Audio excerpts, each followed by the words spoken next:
I don't want to make it immediately like political, but I'm talking about like female characters. It's really hard to write female characters who mess up and make mistakes and are flawed. And I think they're held to this a different standard sometimes. I call you Amy Lou or Amy? Either's fine. Which would you prefer? Well, you know, whatever you prefer. I'm going to go for Amy Lou. Yeah, okay, great. I like Amy. Amy Lou is different. There is a right answer, Holly. There is a right answer, and I can tell the BSL people look like they're worried, so I think I might have picked the wrong one, but we'll go with Amy Lou. Amy Lou, the big question I think everybody wants to know is how much of an arsehole was that goat, or was it quite a nice person to work with? She was very cute. And what an answer. She knew it. And yeah, she, whenever she was on set, she dominated the space. But do you know what? Her acting really improved as it went on. I was so proud of it because at the start, bless her, I think, you know, she just wasn't having it. She was not having it. And then by the end of it, it was like, you know, she was coming out of a trailer with a cigarette. She was like, just shouting across, what's the vegan option? Yeah, I'll have that. Exactly. Great. She was just really just confident. Her confidence grew a lot. But no, she was a little bit, I had no control over her. She led the way in absolutely everything. Was she well behaved when you had her in the car and everything? Because I can't imagine doing a car scene is easy at the best of times, let alone when you've got livestock in there. She pooed a lot. It was the poo that was the main issue. Did she wait for action before she pooed as well, just to let her know? Of course. She had hours to poo. Yeah. And as soon action. And it comes out. I heard Elizabeth Taylor did the same thing. Yeah, I was going to say, I know a lot of actors who wait till just about you're going to roll and then decide they need a toilet break. I feel it. Rose, I think seeing you dancing down a canal to Return of the Mac is one of the best things I've seen this year. But how do you get PTSD or joy whenever you hear that song now? Yeah, it took a long time to figure out which song to choose for that sequence, and it turns out, you know, your final decision has a lot to do with what is the cheapest rights wise. So I had like a dream list of songs I'd go walking around London to, and I'd always go for walks and see which one like worked with the rhythm of it. And then I had a couple I really wanted, and then and then through a number of sort of a process of elimination, because some of them were like, how is that much to get the rights to? That's like more than the budget of our entire show. And then we thought of Return of the Mac, and it was a happy accident, like so many things are in TV, is that budget constraints lead to really, you know, wonderful things. What did you want? Your dream song? You know what? I've never revealed this, and it's going to be a scoop. No, it was a track by The Whispers, "Keep on Loving Me." It was like a real 80s kind of more disco track, and it would have changed the entire thing. I think it would have changed the entire vibe of what that scene was. Oh my gosh.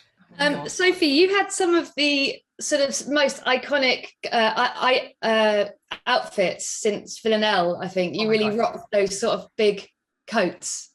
Amazing. Did you get to keep any of them at the end?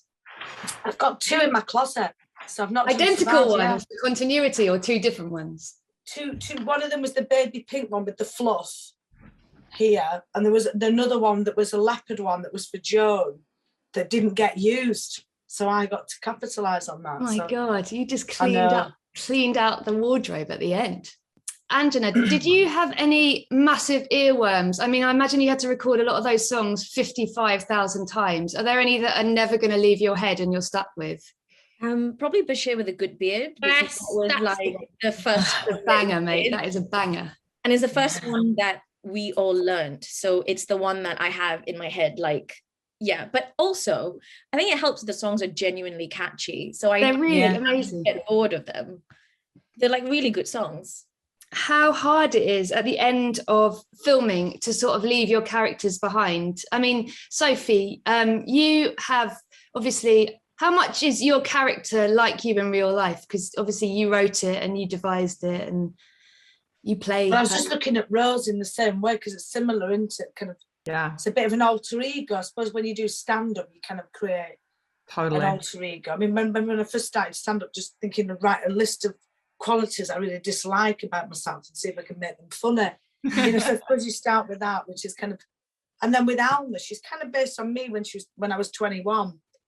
You know, because it was kind of, she was a lot younger, and that's when, you know, I did a bit of escorting or whatever, or the stuff that was going on, ex-boyfriends and stuff, was very much me when I was 21. But that was quite good, because when Alma was actually 30, she started to become her own person.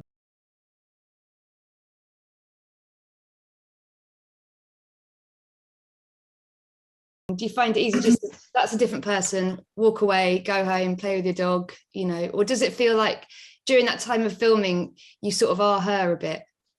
It does get a bit like that, and because we are similar characters, it is a bit odd.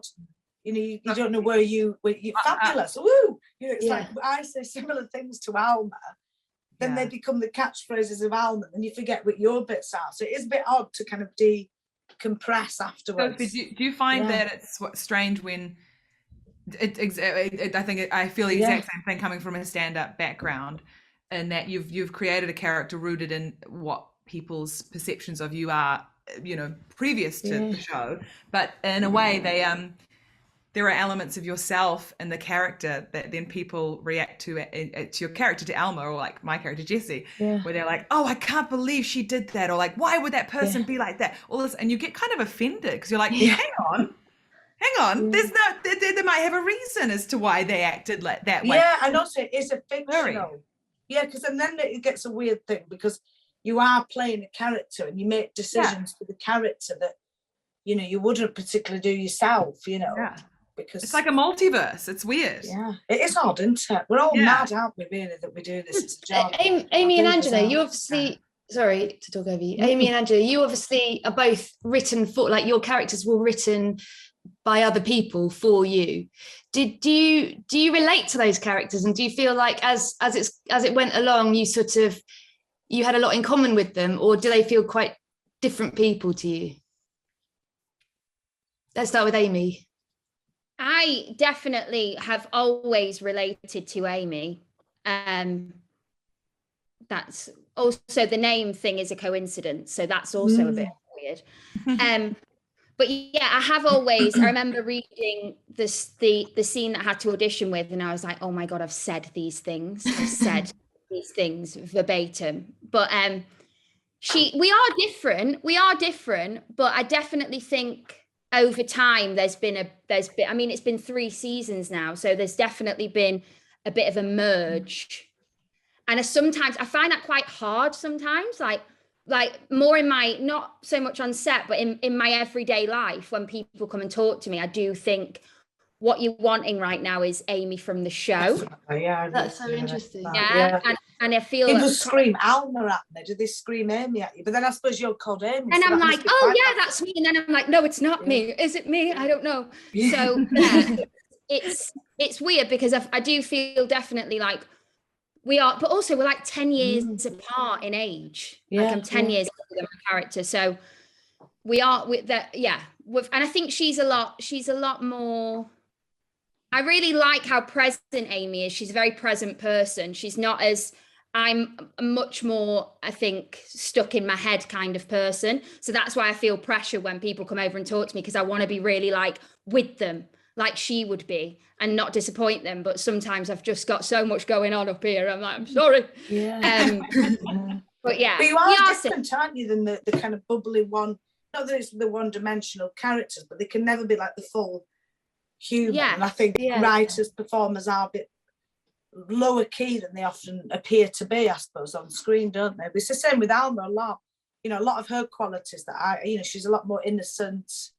Yeah. And, you know, just kind of, you lose a bit of that with age, don't you? You know, it's probably similar to your character. And the whole world's an oyster in that kind of way. So people expect to meet that person.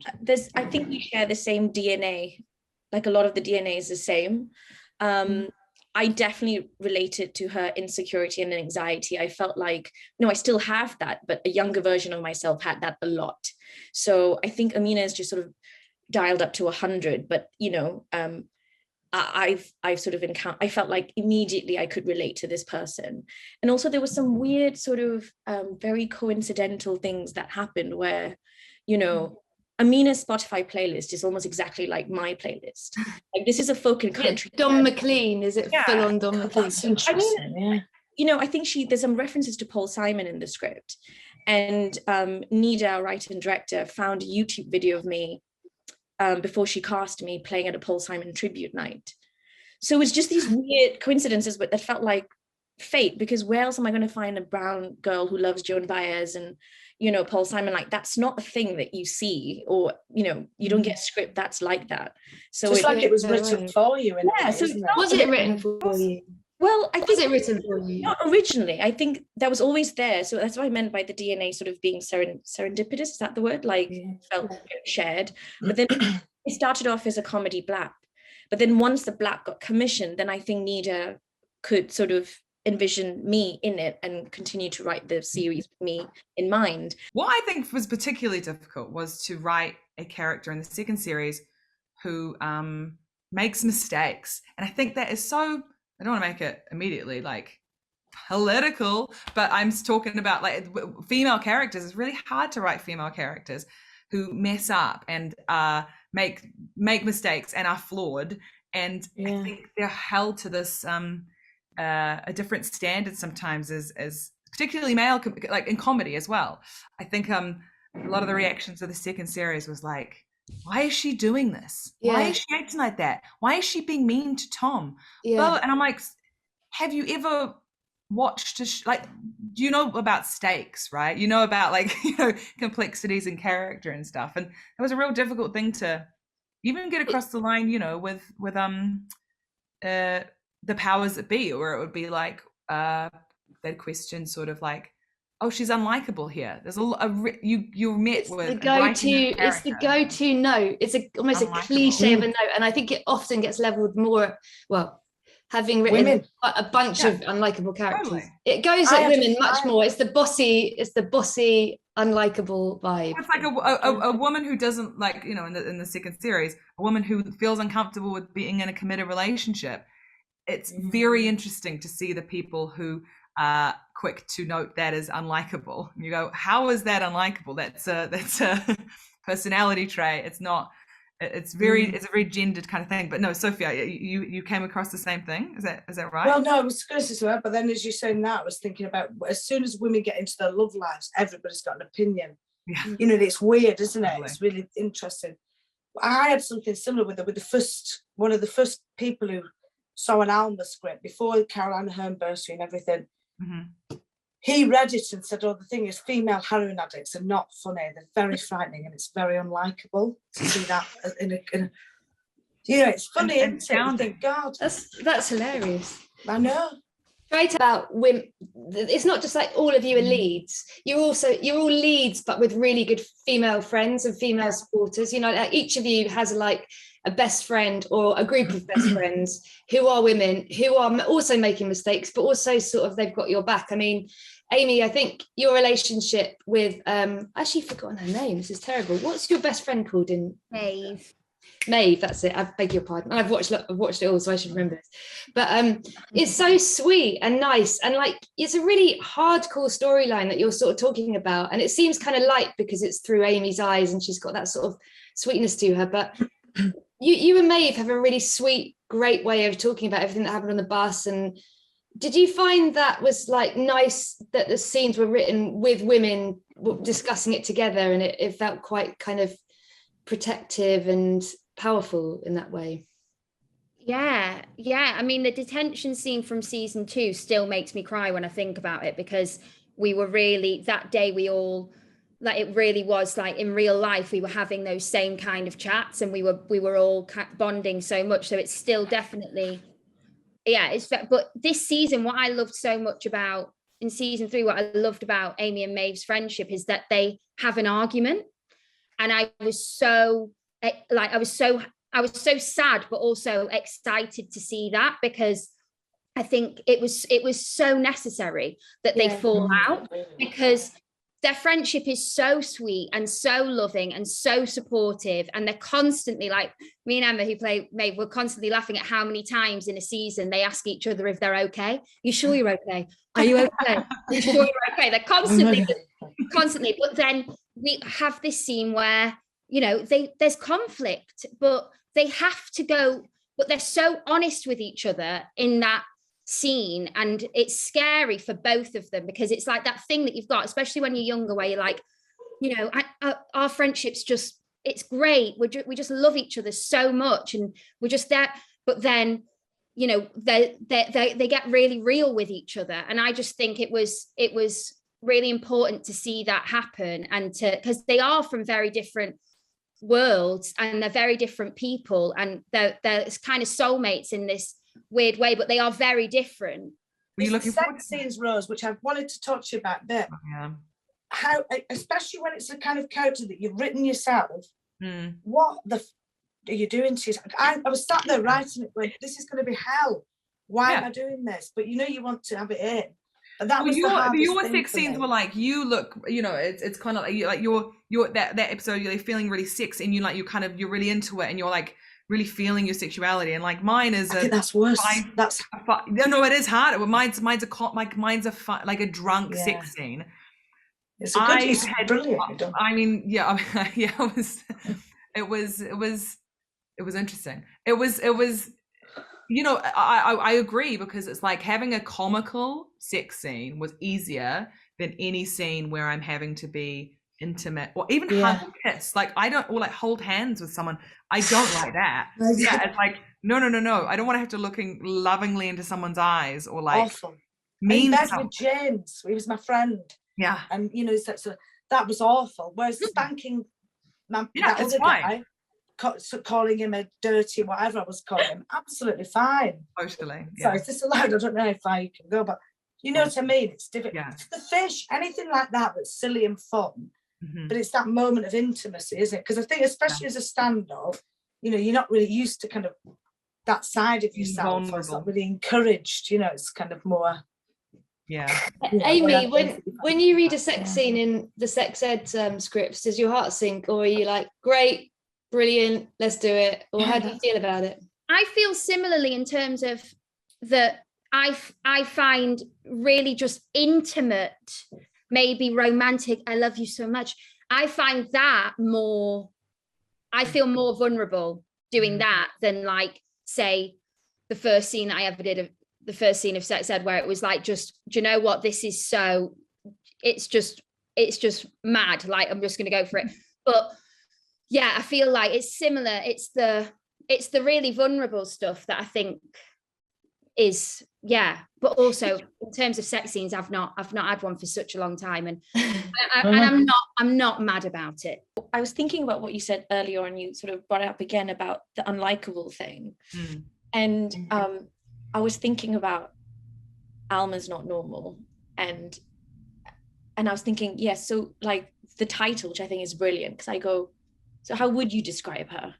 And I think there's a DNA that the spirit of all our characters share something, even though they're very specific and different. And the word that I hate hearing is quirky. Because I know. What I mean, I feel like it's a word that is, I don't know if you feel like it's been written about in terms of your characters that you've played. Quirky woman. A woman with a personality, that's what they're really talking about. Even if it's endearingly used, it still feels reductive in terms of actually what you've done with those characters, you know? Yeah.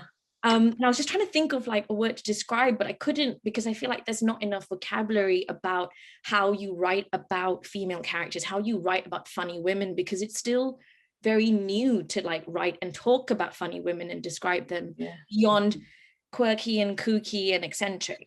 Well, I don't think they describe. I think it's a bit like, you know, show not talent. Yeah. You know, for me, don't say, oh, they are exciting. Give us a couple of reasons why they're exciting. Or, you know, don't say, oh, they're good. You know, so they're always funny with that, isn't it? But the not normal thing for me was also about going, actually, these are the most normal families. Yes. You know, loads of people have got trauma. they feel not normal. They've always felt outsiders, my family do, because they don't quite fit in their town. They feel otherworldly, you know, but then at the same time, you know, you often feel like a fish out of water, I do, in this industry or whatever. So I think that not normal thing. And also because I was brought up in Curse, a lot of my records were like, you know, very accusatory words when I got my records back. And this idea that you were a bit odd, a bit not normal, you didn't live with your mum and dad. But actually a reclaiming of that word, I think, is important. I don't think you can reclaim quirky, can you? Because it's just annoying. But which is why I love that Alma always says fabulous, because I feel like she's sort of reclaiming that eccentricity herself and making it wonderful and beautiful, you know. Sophie has never said fabulous in real life. I've never heard Sophie say fabulous in real life.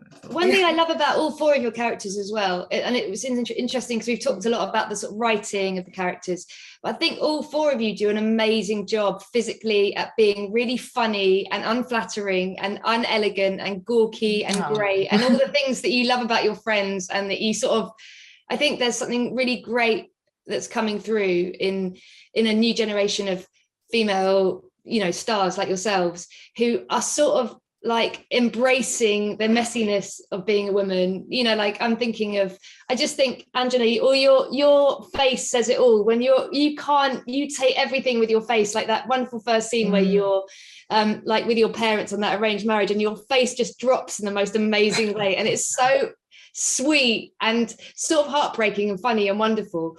And I think what I love about all four of you is you sort of are just like really up for going for that, and not really thinking like, oh, I really need to look, and I mean this is a huge compliment, you know, like demure and like a sort of through the male gaze, and I can just sort of be like the women I know and be really funny. Yeah, I think I agree. I think all the performances are like really full, very exposing, quite vulnerable. We've gone in, haven't we, head first, which I think is brilliant, and all in such different ways.